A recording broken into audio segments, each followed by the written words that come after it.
Les humains tracent leur chemin, mais c'est l'Éternel qui assure la marche.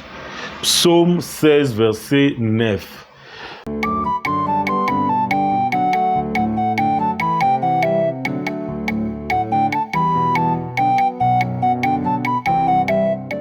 Aujourd'hui, j'aimerais te parler d'un concept très profond de la souveraineté et de la confiance en Dieu.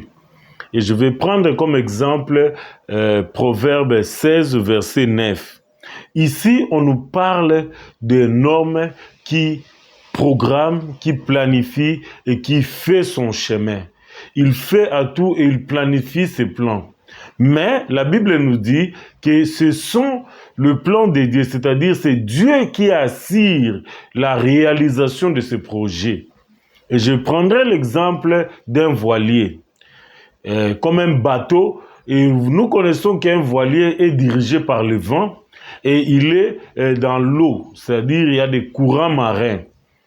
Et ici, j'aimerais prendre ça comme étant un exemple de la vie, de ta vie. C'est-à-dire, tu veux quitter un point A pour te destiner vers un point B.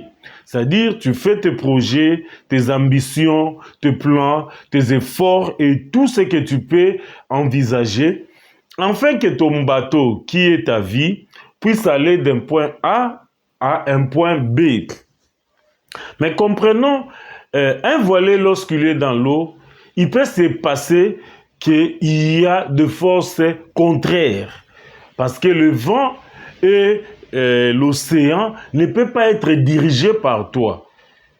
Toi, tu planifies, tu veux aller au point B, tu fais tous tes efforts, tu fais tout ce qu'il y a et tu veux enfin que tu sois au point B. Vous comprenez? Mais il arrive des inattendus.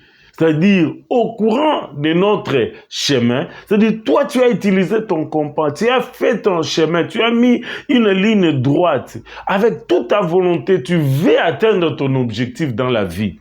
Mais, lorsque tu es dans l'océan, il peut y arriver qu'il y ait des vents contraires. Il peut y arriver qu'il y ait des marins qui vont te bouger. Et ici, nous avons des puissances qui peuvent changer notre destinée. Soit ça peut être une intervention de l'ennemi, c'est-à-dire le diable, qui amène un courant, c'est-à-dire un vent contraire avec des courants impétueux. Nous voyons que notre vie, elle a changé totalement de direction.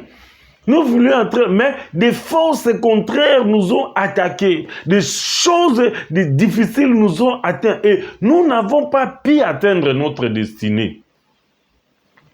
Et il y a aussi une autre force qui est la force de Dieu, c'est-à-dire le courant de Dieu. C'est-à-dire Dieu maintenant prend en charge et te fait diriger vers une destinée, une direction que toi tu n'as pas choisie. Mais comme il est le maître des temps et des circonstances, il prévoit toujours quelque chose que nous n'avons pas planifié, qui est meilleur pour nous. Nous prendrons l'exemple des disciples de Jésus lorsqu'ils étaient dans la barque. Ils voulaient atteindre l'autre bord. Mais qu'est-ce qui s'est passé? Il y a eu le courant impétueux qui a changé de forme. Et puis les disciples ont commencé à crier, ils ont commencé à pleurer. Peut-être toi dans ta vie, en ce moment que tu m'écoutes, tu es en train de pleurer, tu ne vois pas les choses aller bien. Pourquoi? Parce qu'il y a des vents contraires. Mais laisse-moi te dire, tu as besoin de quelqu'un qui a le contrôle du vent, le contrôle des courants marins. Et cette personne-là, c'est Jésus. Et lorsqu'il s'est levé, il a apaisé la tempête, il a apaisé ces vents impétueux et le bateau a pu atteindre son objectif. Lorsque tu cries à Jésus, les choses vont changer. C'est-à-dire, lorsque nous rentrons dans ces versets, c'est Dieu qui a le contrôle et la souveraineté de la destinée finale de ta vie. Ce ne sont pas les sorciers, ce ne sont pas Satan, ce ne sont pas les ennemis, mais Dieu, parce qu'il peut calmer la tempête, il peut changer le mouvement et t'amener vers une destinée meilleure. Et des fois, lorsque nous voyons nos plans et les plans que Dieu a prévus pour nous, les plans de Dieu, c'est le plan merveilleux. Le plan de Dieu, c'est le plan excellent. Et laisse-moi te dire que Dieu a des plans merveilleux dans ta vie. Fais-lui confiance, crie à lui et il va t'amener à destination en bon terme. L'homme, il trace son chemin, mais c'est le Seigneur qui assure la marche. Et le Seigneur a prévu de grandes choses, une place élevée, une place là où tu vas avoir le bonheur, une place qui dépasse ton entendement, ta connaissance. Le Dieu, il va te surprendre parce qu'il est un Dieu qui agit au-delà de ce que nous pensons, au-delà de ce que nous demandons. Que Dieu te bénisse. Amen.